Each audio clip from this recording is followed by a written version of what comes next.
Alors, sur la question des sondages, moi, j'ai une règle simple qu'on utilise en interne et tu me diras si tu es d'accord, c'est qu'on fait uniquement des questions ouvertes. C'est-à-dire, je te demande pas quel sujet préfères-tu apprendre, sujet numéro 1, sujet numéro 2, sujet numéro 3, parce que ces résultats quantitatifs, en fait, m'apprennent pas grand-chose. Tu vois, ils m'apprennent des pourcentages. Ça m'apprend pas grand-chose parce que je sais pas le volume du désir. Ce qu'on fait, c'est qu'on a uniquement des questions ouvertes, donc les gens peuvent écrire autant qu'ils veulent, et derrière, on filtre les réponses par le volume de mots qui ont été donnés. Donc, plus quelqu'un écrit, plus on considère que son désir est important. Et si j'ai 50% des gars qui me disent qu'ils veulent un truc A, 50% des gars qui veulent un truc B, je vais regarder le volume de réponses. Et souvent, il y a un des besoins qui est relativement superficiel et un des besoins qui est en fait super profond et où les gens te racontent leur vie et vont rentrer dans les détails et te racontent leurs rêves et leurs espoirs, etc. Moi, j'aime bien cette technique-là. Ouais. Enfin, moi, je conseille toujours à mes clients de faire des questions ouvertes un maximum aussi. Après, aussi, en complément de ça, moi, ce que j'aime beaucoup, en fait, enfin, le principe, c'est toujours plutôt que de leur demander, c'est de leur faire nous prouver les choses.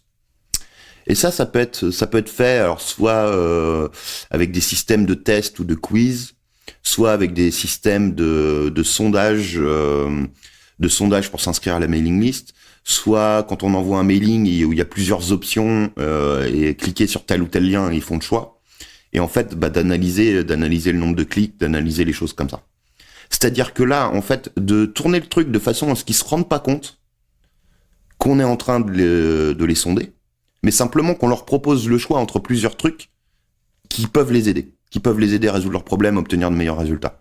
Et finalement, c'est eux qui vont choisir ce qui les intéresse le plus.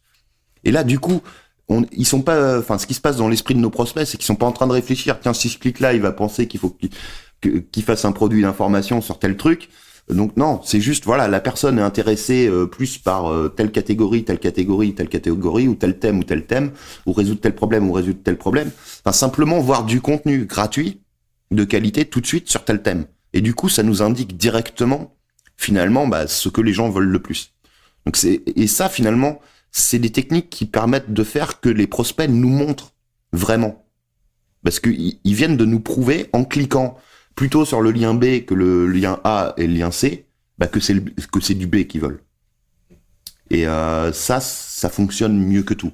Alors après, c'est comme tout, ça peut être, comment dire, c'est pas exhaustif, quoi. Ça peut être incomplet, voilà, c'est le terme que je cherchais. C'est à mixer avec du sondage, c'est à mixer avec discuter avec ses meilleurs prospects, ses meilleurs clients, analyser les questions qu'on nous pose régulièrement dans des mailings, dans des sessions de coaching. Enfin, tout dépend après comment on bosse et ce qu'on fait. Hein.